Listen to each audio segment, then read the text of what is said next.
teewaay fii moom xam naa du bëri am na ay propos yoo xam ne jóge na si nga xam ne maanaam mooy le sieur Nguer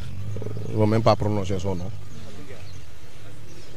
mu wax ay propos tenir ko envers ma personnalité donc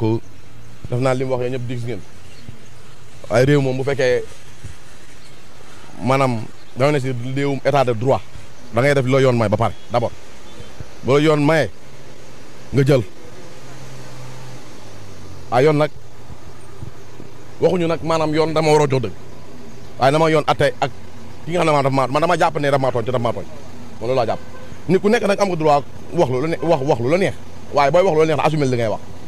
ndax ni bi ñu ci nekkee ñun doon wax dañoo assumer woon ñun bi ci nekkee doon wax dañoo taxawoon laqatuñu woon ñëpp xamoon nañ fu ñu far ñëpp xamoon nañ ku ñu àndal xam naa mais nag dafa am loo xam ne du ma ko may nit te dootuma ko may nit à partir de tey laa wax tey à partir de tey ak ku mënta doon en commençant sama kër boo ma waxee la ma wartul wax dinaa ñëw def li ma yoon may ñëw porter la plainte loolu la ma yoon may. dafa dugg sa famille quoi dugg sa biir privé wax ci loo xam nga dugg na sama biir famille loolu yëpp après moom bu toogee dina si wax ndax loolu mënu ma toog fii di manqué respect sama famille. xam naa li ma mën mooy sama famille si boppam ñoom ñoo jóg ne ma demal porter plainte depuis France États-Unis ñëpp ñu ngi may woo téléphone. sama rakku papa yi ñu ngi may woo téléphone jógool nga dem porter plainte te mën na ma waat si alxuraanu karim mën na ma waat si sëñ Fallou damay wax de man justice laay xaar xam nga bu fekkoon réew mi moom maanaam boo waxee benn affaire ñu fekk la fa dumba la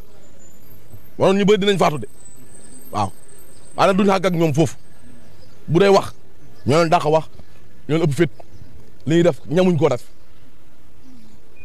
waaye dafa am loo xam ne nag ñun dafa am li ñuy sóor dafa am ay kilifa yi ne suñu ginnaaw ay kilifa yoo xam ne maanaam li ñuy suivre duñ ko bëgg di def. man néew ma si ay affaire de menace ak nangam xaar justice rek li ma wax je suis un citoyen comme tout le monde maa ngi xaar justice foofu laa mën a yem ak yéen wasalaamaaleykum wa rahmatulah.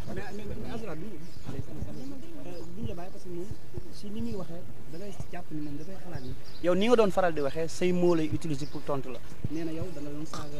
man xaw ma de moom xaw ma moom du fekkee ne ma dafa jàpp ne loolu na ñëw porte ma plainte xam nga yow du ma la wax xam nga du ma la wax kan mooy moom xam nga moom bi ma taxawee si affaire du ma bëgg sax ndaw si noonu moo taxaw ne tax may porte plainte moom si boppam moom njëkkal taxaw li nga yónnee pour mu porte plainte man kenn yónniwu ma il a parlé de moi il a parlé de ma famille comprendre nga daa dégg lu ma la wax yoon laay xaar wasalaamaaleykum ma ne ñun amuñu problème boobu ni ñu koy dundee ñun yàgg nañ dund lu gën a pire loolu lu Ousmane Sonko dund duñ ko dund ñun comprendre nga moom mi ndey mbilli gi man lu ma dal rek Ousmane Sonko dañ na lu ko raw dañ na man dajuma sax kaar bi man daaw heure bi génnuma kaso wala daaw heure bi génn naa kaso maa ngi si kaso bi kon nag su ma taxawee fii nii ab nit koo xam ne man tey jii nii bu yàlla taxawoon tey jii nii moom mu taxaw wër na alxuraanu karim balaa yàlla dem si moom ñëw si man dafa am yoo wax yoo xam ne nag du fii waaye après lañ koy lijjanti ma ak moom loolu wax jooju après la ma ak moom. ci suba da doon ma yaa doon déglu say avocat lan la conseillé. li may conseillé lan. sa avocat yi lan lañ la conseillé. sama avocat yi ñoom laay déglu en tout cas lu si war a am dossier bi ñu ngi koy topp ñoom lu si war a am yëpp ñu ngi koy defar ñun ñoom ñu ngi préparé dossier bi lépp di sant nag ñëpp nag. man médiation ma soxlu ma kenn ñaanal ma man je me bats tout seul je peux régler mes trucs tout seul déggoo li ma la wax xanaa man 100 personnes laa la wax de 100 personnes buñ ma tooñoo mën naa la jënd ku nekk ak sa bos xanaa déggoo ma dama néew ci loolu néew ma si ay affaire de médiation da nga maa tooñ moom na boo ko neexee nag na wax Ousmane Sonko guddeeg bëccëg ndax toog naa kilifa gi avant lii yëpp di xew mu ne ma xoolal man ku ma saaga bàyyi ko moom nag man moom saaga man lañ saaga man naa lii sama yëfi bopp loolu waxi wàllu jubu ñaan la loolu moom déggool mi la wax moom il a le plein droit parce que moom tamit aussi ñun dañuy politique mais politique nañ indi xam-xam nañ indi wax débat d'idée waxtaan ñun pareegunu buñ bëggee waxtaan débat d'idée ñun xolal ñun loo bëgg mun am na si ñun parti bi loo bëgg na am na fi ñun ñooy xool maanaam li nga adéquat rek ñu jox la ko boo reewee gis ku lu gën a réew boo mandee gis ku doon mandi toog boo xamane gis ku lu gën a xamadi